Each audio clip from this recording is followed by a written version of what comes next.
everyone, this is Nilima. ఈ రోజు class లో వచ్చేసి exclude 1 కి exclude 2 కి డిఫరెన్సెస్ ఏంటో తెలుసుకుందాం.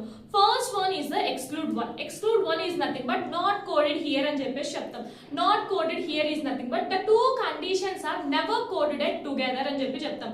అంటే ఒకటే టైంలో పేషెంట్ కి టూ కండిషన్స్ అనేవి ఉండవు. Nothing but acquired condition and congenital conditions are never occur together. For example ఒక పేషెంట్ కి టైప్ 1 DM ఉంది, దట్టు టైప్ 2 DM ఉంది అని అనుకుందాం.